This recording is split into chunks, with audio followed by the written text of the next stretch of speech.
Most important question लेके आए हैं आज। पहला क्वेश्चन है, विभवांतर का मात्रक होता है। बता दें दोस्तों, विभवांतर V बराबर होता है V बराबर W/Q, लेकिन ये सही मात्रक में इसे वोल्ट कहते हैं। Volt. Option B is correct. Second आता है,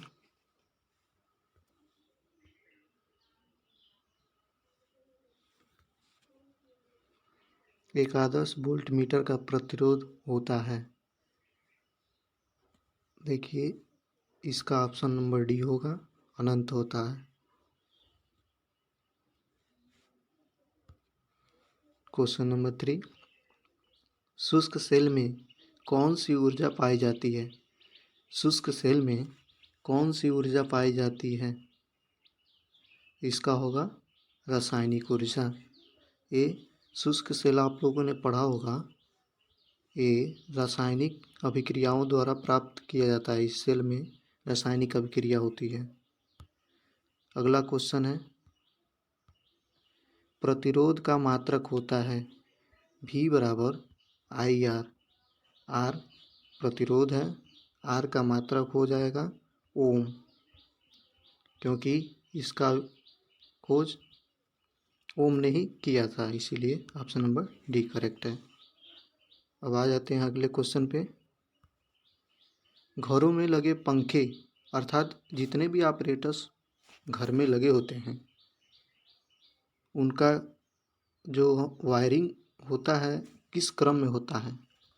देखिए, समांतर क्रम में होने से ये होता है कि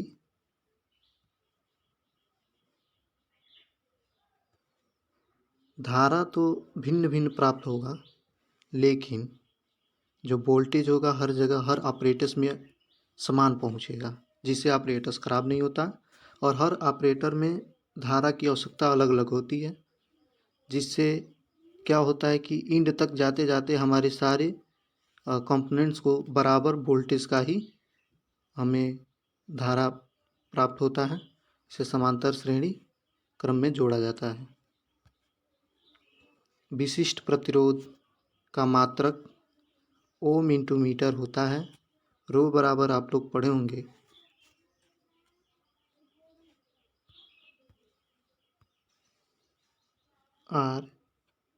RA/L, जहाँ इसका ओम और मीटर मात्रक लिखने पे आता है। Option B is correct. अब आते हैं, किसी चालक के सिरों के बीच विभवांतर उसमें बहने वाली धारा के समानुपाती होता है। यह नियम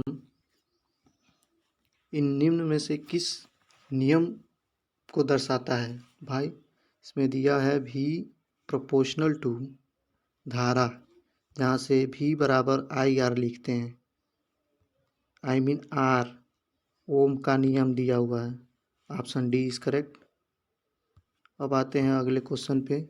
विद्युत चुम्बकीय प्रेरण के नियम का उपयोग निम्न में से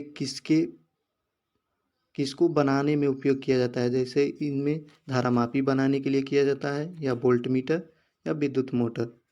तो हम जानते हैं कि जनित्र जो बनाया जाता है वह विद्युत चुम्बकीय प्रेरण के नियम पर ही बनाया जाता है। Option number D is correct. अब आते हैं अगले क्वेश्चन पे। विद्युत मोटर निम्न सिद्धांत के अनुसार कार्य करती है। विद्युत मोटर किसके सिद्धांत पर काम करती है? विद्युत motor Faraday, option number A is correct, Faraday के नियम पर ही काम करता है। आते हैं नेक्स्ट क्वेश्चन पे। लेंज का नियम निम्न में से किसके लिए आवश्यक है? लेंज का नियम जो है आप लोगों ने पढ़ा होगा। लेंज का नियम यह नंबर ए ऊर्जा संरक्षण सिद्धांत को प्रदर्शित करता है। बहुत इंपॉर्टेंट क्वेश्चन है ये। ट्रांसफार्मर क्या है? देखिए, ट्रांसफार्मर डीसी को एसी में कभी परिवर्तित नहीं कर सकता। बात आती है एसी वोल्टता को घटाने और बढ़ाने में प्रयुक्त किया जाता है। Option number B is correct. Transformer use voltage और धारा में बढ़ाने और घटाने में किया जाता है। आई मीन वोल्टता को घटाने में बढ़ाने में किया जाता है। Option number B is correct. आते हैं नेक्स्ट क्वेश्चन पे। प्रकाश वर्ष इकाई है। देखिए, प्रकाश एक LY बराबर होता है 9.46 इंटू 10⁻15 मीटर। तो ऑप्शन नंबर ए करेक्ट है।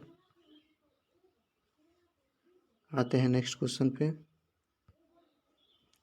कार्य का मात्रक है। कार्य का मात्रक जूल होता है, सभी लोग जानते हैं, बहुत ही इम्पोर्टेंट है। इसमें W बराबर क्या होता है?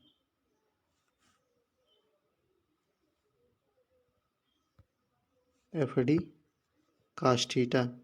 तो यहाँ F न्यूटन और मीटर भी कभी कभी ऑप्शन में देता है। अब आते हैं अगले क्वेश्चन पे। सबसे इम्पोर्टेंट क्वेश्चन, ल्यूमेन किसका मात्रक है?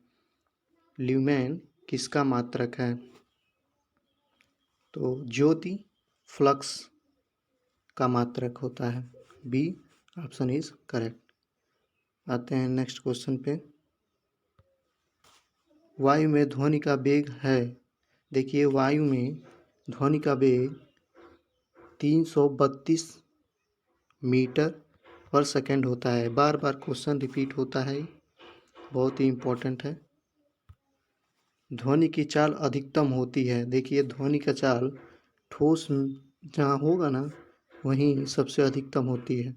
तो इसमें जो है वायु की अपेक्षा, निर्वात की अपेक्षा और जल की अपेक्षा इस्पात जो है ठोस है। तो अतः ऑप्शन डी इज करेक्ट। आते हैं अगले क्वेश्चन पे। क्वेश्चन नंबर, श्रव्य परिसर में ध्वनि तरंगों की आवृत्ति क्या होती है? देखिए, मनुष्य जो होता है ना उसको श्रवण जो आवृत्ति होती है वो 20 हर्ट्ज से 20,000 हर्ट्ज होता है। तो option A is correct.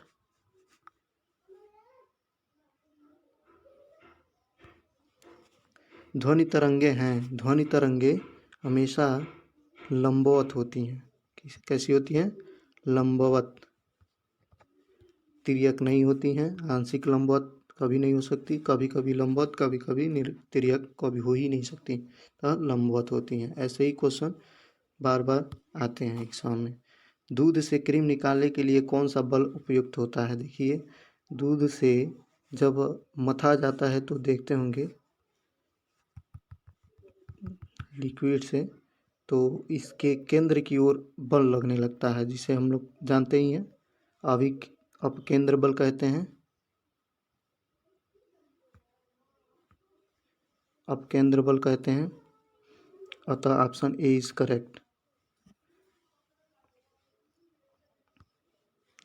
Cycle चलाने वाला मोड़ लेते समय क्यों झुकता है? आप लोग देखते होंगे एक साइकिल सवार जो है मोड़ लेते समय कैसे झुक जाता है। देखिए, जब वो घूमता है सर्किल में तो वह उसको गुरुत्व केंद्र के अंदर बना रहना पड़ता है। तो गुरुत्व केंद्र को बैलेंस करने के लिए ऐसा करना पड़ता है। तो option B is correct. Thanks. अगर वीडियो अच्छा लगा हो तो सब्सक्राइब चैनल को कर दें।